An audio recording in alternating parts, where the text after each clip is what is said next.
പ്യാരെ ബച്ചോ ആദാബ്. ഇപ്പോൾ നമുക്ക് SM server സാഹിബിൻ്റെ ജില്ലാതല ക്വിസിലേക്ക് ചോദിക്കാൻ സാധ്യതയുള്ള കുറച്ചുകൂടി ചോദ്യങ്ങൾ പരിചയപ്പെടാം. ഇത് ആദ്യത്തെ ചോദ്യം, ഹമാര കൗമി തരാന കിസ്നെ ലിഖ, നമ്മുടെ ദേശീയ ഗാനം ആരാണ് എഴുതിയത്? ഉത്തരം രവീന്ദ്രനാഥ ടാഗോർ. ഏത് ഭാഷയിലാണ് എഴുതിയതെന്ന് ചോദിച്ചു കഴിഞ്ഞാൽ ബംഗ്ലാ ഭാഷ. രണ്ടാമത്തെ ചോദ്യം, കൗമി യൗമെ തഅലീം കിസ് കി യാദ് മേ മനായാ ജാത്താ ഹെ? കൗമി യൗമെ തഅലീം എന്നാൽ ദേശീയ വിദ്യാഭ്യാസ ദിനം കിസ് കി യാദ് മേ, ആരുടെ ഓർമ്മയ്ക്കായാണ് ആഘോഷിക്കുന്നത്? ഉത്തരം അബുൽ കലാം ആസാദ്. ഇന്ത്യയുടെ ആദ്യത്തെ വിദ്യാഭ്യാസ മന്ത്രിയാണ്. ഹിന്ദുസ്ഥാൻ കാ പെഹല വസീറെ താലീം अबुल कलाम आज़ाद है, जिसकी याद में हम कौमी यौम तअलीम मनाया जाता है.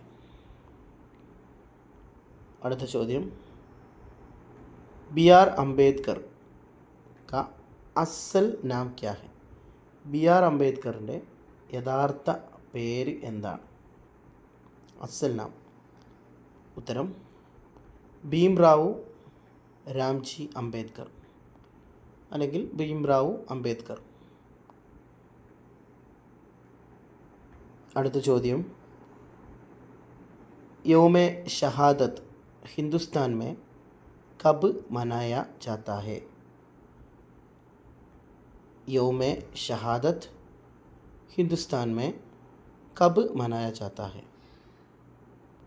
ഇന്ത്യയിൽ രക്തസാക്ഷി ദിനം, ഷഹാദത്ത് എന്ന് പറഞ്ഞാൽ രക്തസാക്ഷി എന്നാണ്, ഇന്ത്യയിൽ എപ്പോഴാണ് ആഘോഷിക്കുന്നത്? ഉത്തരം ജനുവരി 30-നാണ്. ജനുവരി 30 മഹാത്മാഗാന്ധിയുടെ രക്തസാക്ഷിത്വത്തിൻ്റെ ഓർമ്മയ്ക്കായാണ് ഇന്ത്യയിൽ ജനുവരി 30 രക്തസാക്ഷി ദിനമായിട്ട് ആചരിക്കുന്നത്. അടുത്ത ചോദ്യം, SM സർവർ കിസ് സാൽ പൈദാ ഹുവ? ഏത് വർഷമാണ് ജനിച്ചത്? ഉത്തരം 1916 ജൂൺ 13. അടുത്ത ചോദ്യം, ലഫ്സ് ബാൽകുൽ, അത് എഴുതുന്നത് ബാൽകുൽ എന്നാണ്, എന്നാൽ നമ്മളത് ബിൽക്കുൽ എന്ന് വായിക്കും. ഉറുദുമേ കേസെ ലിഖാ ജാത്ത, എങ്ങനെയാണ് എഴുതുന്നത്? ഇത്തരത്തിലുള്ള ഒരു ചോദ്യം വരും. ഏതെങ്കിലും ഒരു വേർഡ് തന്നിട്ട് അതെങ്ങനെയാണ് എഴുതേണ്ടത് എന്ന് ചോദിക്കും. ഈ ഒരു വേർഡ് ചോദിക്കാൻ കാരണം, നമ്മൾ പറയുമ്പോൾ ബിൽക്കുൽ എന്നാണ് പറയുക എങ്കിലും ഇത് എഴുതുമ്പോൾ ബാൽകുൽ എന്നാണ് എഴുതുക. അത് ബാ എന്നുള്ളത് നീട്ടിയിട്ട് എഴുതുന്നുണ്ട്. അപ്പം പലരുടെയും ഇത് എഴുതുമ്പോൾ തെറ്റാൻ സാധ്യതയുണ്ട്. അപ്പോൾ അതുകൊണ്ടാണ് ഈ ഒരു വേർഡ് തന്നെ ചോദിച്ചത്. ഇതുപോലെ ഇതേ ടൈപ്പിലുള്ള ക്വസ്റ്റ്യൻസ് തീർച്ചയായിട്ടും വരുന്നതാണ്. അടുത്ത ചോദ്യം, ലഫ്സ് ഖാത്തൂൻ, ഖാത്തൂൻ കി ജമ്മ് ക്യാ ഹെ? ഖാത്തൂൻ എന്ന പദത്തിൻ്റെ പ്ലൂരൽ, ജമ്മ് എന്ന് പറഞ്ഞാൽ പ്ലൂരൽ എന്താണ്? ഉത്തരം ഖാത്തീൻ. ഖാത്തൂൻ എന്ന് പറഞ്ഞാൽ വുമൺ, ലേഡി എന്നാണ് അർത്ഥം. ഖാത്തൂൻ ലേഡീസ്. എട്ടാമത്തത്, അർമുവാനെ കേരള കിസ് സാൽ മേ ഷായി ഹുയി? അർമുവാനെ കേരള എന്നുള്ളത് SM സർവറിൻ്റെ ആദ്യത്തെ ഷായരി മജ്മുഅയാണ്, ആദ്യത്തെ പുസ്തക സമാഹാരമാണ്, ആദ്യത്തെ കവിതാ സമാഹാരമാണ് അർമുവാനെ കേരള SM സർവർ സാഹിബിൻ്റെ. അത് ഏത് വർഷമാണ് ഇറങ്ങിയതെന്നാണ് ചോദിച്ചത്. കിസ് സാൽ, ഏത് വർഷം? ഷായിഹു പ്രസിദ്ധീകരിച്ചത് 1970-ലാണത് പ്രസിദ്ധീകരിച്ചത്. 9, SM സർവർ കെ വാലിദ് കാ നാം ക്യാ ഹെ? വാലിദ് എന്നാൽ പിതാവ്, വാലിദ എന്നാൽ മാതാവ്. പിതാവിൻ്റെ പേരെന്താണ് ചോദിക്കുന്നത്? വെളിമ്പറമ്പിൽ അഹമ്മു.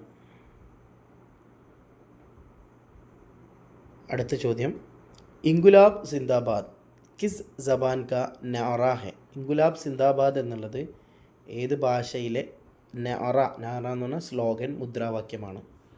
ഉത്തരം ഉറുദു. ഈ ഇൻകുലാബ് സിന്ദാബാദുമായി ബന്ധപ്പെട്ട് കുറച്ച് കാര്യങ്ങൾ കൂടി പറയാം.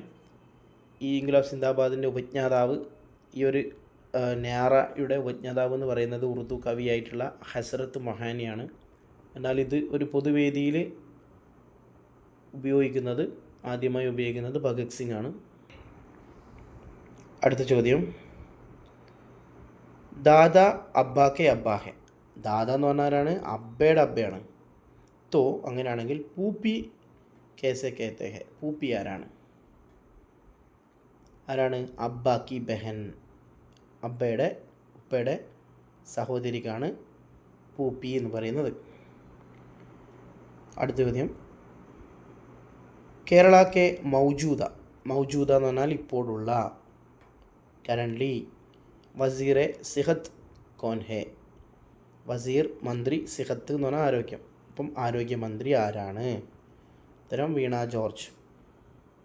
അപ്പം വസീറെ സിഹത്ത് ആരോഗ്യമന്ത്രി, വസീറെ തലീം എന്ന് പറഞ്ഞാൽ വിദ്യാഭ്യാസ മന്ത്രി, വസീറെ അല എന്ന് പറഞ്ഞാൽ മുഖ്യമന്ത്രി, വസീറെ അസം എന്ന് പറഞ്ഞാൽ പ്രധാനമന്ത്രി. അപ്പോൾ ഇത്രയും കാര്യങ്ങളൊക്കെയാണ് മിക്കവാറും ചോദിക്കാറ്. വിദ്യാഭ്യാസ മന്ത്രി, അതുപോലെ ആരോഗ്യമന്ത്രി, പ്രധാനമന്ത്രി, മുഖ്യമന്ത്രിയൊക്കെയാണ് ചോദിക്കുന്നത്. അത് പെഹല ചോദിക്കും. ഇപ്പോഴുള്ളതാണെങ്കിൽ മൗജൂദ എന്ന് പറയും, ആദ്യത്താണെങ്കിൽ പെഹല എന്ന് പറയും. അതൊക്കെ പഠിച്ചു വെക്കാം. യേ അൻവർ ഡാഷ് കിതാബ് ഹേ. അപ്പോൾ അവിടെ എന്താണ്? കായാണോ, കെ ആണോ, കി ആണോ? അപ്പോൾ ഇത് നേരത്തെ ക്വസ്റ്റ്യനിലും ഞാൻ പറഞ്ഞിട്ടുണ്ട്. നമ്മളിതിൽ ഒബ്ജക്റ്റാണ് നോക്കേണ്ടത്, കിതാബ് എന്നുള്ള വേർഡാണ് നോക്കേണ്ടത്. കിതാബ് എന്താണ്? മുഅന്നിസാണ്, സ്ത്രീലിംഗമാണ്. അപ്പോൾ അതുകൊണ്ട് എന്താ എടുക്കണം? കി എന്നുള്ളത് എടുക്കണം. ഇവിടെ അൻവർ എന്നുള്ള വ്യക്തിയല്ല നമ്മൾ പരിഗണിക്കുന്നത്, ഇതിലെ ഒബ്ജക്റ്റിനെയാണ് പരിഗണിക്കുന്നത്. അതായത് കിതാബ് എന്നുള്ളതിനെയാണ് നമ്മൾ നോക്കുക.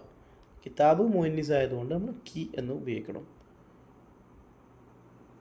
ഓക്കെ, അടുത്ത ക്വസ്റ്റ്യൻ, ലഫ്സ് ഗസൽ കിസ് ജബാൻ കാ ലഫ്സ് ഹെ. ഗസൽ എന്നുള്ളത് ഏത് ഭാഷയിലെ പദമാണ്? ഉത്തരം അറബി വേർഡാണ് ഗസൽ എന്നുള്ളത്. അടുത്ത ചോദ്യം, എസ്.എം. സർവർ സാഹിബിനെ ഉറുദു के उस्ताद के तौर पर सबसे ज़्यादा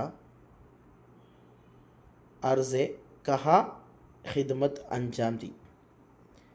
ഉറുദു അധ്യാപകനായി എസ്.എം. സർവർ ഏറ്റവും കൂടുതൽ സേവനമനുഷ്ഠിച്ചത് എവിടെയാണ്? നേരത്തെ വന്നിട്ടുള്ള അതേ ചോദ്യം തന്നെയാണ്. Malappuram government high school. അടുത്തത് ഇവിടെ ഒരു ഗസലിൻ്റെ 2 വരികൾ തന്നിട്ടുണ്ട്. വളരെ ഫേമസ് ആയിട്ടുള്ള ഗസലാണ്. 16ാമത്തെ ചോദ്യം, ചുപ്കെ ചുപ്കെ രാത് ദിൻ ആൻസു ബഹാനാ യാദ് ഹൈ ഹംകോ അബ് തക് ആശിकी का वो ज़माना याद है.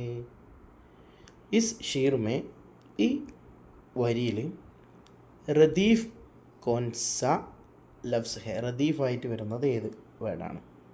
അപ്പോൾ ഗസലുകളിൽ പ്രധാനപ്പെട്ട 2 കാര്യങ്ങളാണ്. ഒന്ന് കാഫിയയും മറ്റൊന്ന് റദീഫും. റദീഫ് എന്ന് പറയുന്നത് നമ്മളെ ഈ ഷീറിൽ വരികളിൽ അവസാനമായി വരുന്ന പദങ്ങളായിരിക്കും. ഏറ്റവും ലാസ്റ്റ് വരുന്ന പദത്തിൽ ഏറ്റവും അവസാനമായി എഴുതുന്ന ആ ഒരു ലഫ്സിനെയാണ് റദീഫ് എന്ന് പറയുന്നത്. അത് റിപ്പീറ്റേഷൻ ആയിരിക്കും. മുകളിലെ ലൈനിലെ അതേ വാക്ക് തന്നെയായിരിക്കും താഴെയുള്ള ലൈനിലും കാണാൻ പറ്റുക. ഉദാഹരണം നോക്കുകയാണെങ്കിൽ നമുക്കിവിടെ കാണാൻ പറ്റും, ആൻസു ബഹാന യാദ് ഹെ. താഴെയുള്ള വരിയിലും ഈ സമാന യാദ് ഹെ, രണ്ടിൻ്റെയും അവസാനിക്കുന്നത് യാദ് ഹെ എന്നുള്ള വേർഡിലാണ്. അപ്പം അങ്ങനെ റിപ്പീറ്റ് ചെയ്ത് യൂസ് ചെയ്യുന്ന അവസാനം വരുന്ന വേർഡാണ് റദീഫ് എന്ന് പറയുന്നത്. കാഫിയ എന്ന് പറയുന്നത് പിന്നെ കൂടെ തന്നെ ചേർത്ത് അതും കൂടി പറയാം. കാഫിയ എന്ന് പറയുന്നത് ഈ റദീഫിന് തൊട്ട് മുന്നേ വരുന്നതാണ് കാഫിയ. അത് ഒരു റൈമിങ് വേർഡായിരിക്കും, ഒരുപോലെ വരുന്ന പദമായിരിക്കും. അപ്പം ഈ കാഫിയക്ക് തൊട്ട് മുന്നേ വരുന്ന വേർഡ് എന്താണ്? ബഹാന, സമാന എന്നുള്ളതാണ്. അപ്പം അത് രണ്ടും എന്താണ്? ഒരു റൈമിങ് വേർഡാണ്, ഒരുപോലെ വരുന്ന പദങ്ങളാണ്. അടുത്ത ചോദ്യം, കേരളക്കെ മഷ്ഹൂർ ഉറുദു നോവൽ നിഖാർ കോൻ തെ. കേരളത്തിലെ ഫേമസ് ആയിട്ടുള്ള ഉറുദു നോവൽ എഴുത്തുകാരൻ ആരാണ്? ഉത്തരം സുലേഖ ഹുസൈൻ. അടുത്ത ചോദ്യം, തും മുझे हुन दो मैं तुम्हें ആസാദി ദോങ്ക. തും മുझे हुन दो, നിങ്ങൾ എനിക്ക് ചോര തരൂ. मैं तुम्हें ആസാദി ദോങ്ക, ഞാൻ നിങ്ങൾക്ക് സ്വാതന്ത്ര്യം നൽകാം. ये किसका कौल है, ഇത് ആരുടെ വാക്കുകളാണ് അല്ലെങ്കിൽ ആരുടെ പ്രസ്താവനയാണ്? ഉത്തരം സുഭാഷ് ചന്ദ്രബോസ്. അടുത്ത ചോദ്യം, ലഫ്സ് സമാന മേ കിത്തനെ ഹുറൂഫ് ഹെ. സമാന എന്നുള്ള ഒരു വേർഡിൽ എത്ര ഹുറൂഫ്, എത്ര ലെറ്റേഴ്സ് ഉണ്ട് എന്നുള്ളതാണ്. നോക്കാം. സ, പിന്നെ മീമ് വരുന്നുണ്ട്, അലിഫ് വരുന്നുണ്ട്, പിന്നെ നാ വരുന്നുണ്ട്, അത് ലാസ്റ്റായിട്ടൊരു ഹായും കൂടി വരുന്നുണ്ട്. ടോട്ടൽ 5 ലെറ്ററാണ് വരുന്നത്. 5. 20ാമത്തെ ചോദ്യം, ഷായിരെ മഷ്രിഖ് കിസ് കഹാ ജാത്താ ഹെ. ഷായിരെ മഷ്രിഖ്, കിഴക്കിൻ്റെ കവി എന്നറിയപ്പെടുന്നത് ആരാണ്? ഉത്തരം അല്ലാമ മുഹമ്മദ് ഇക്ബാൽ.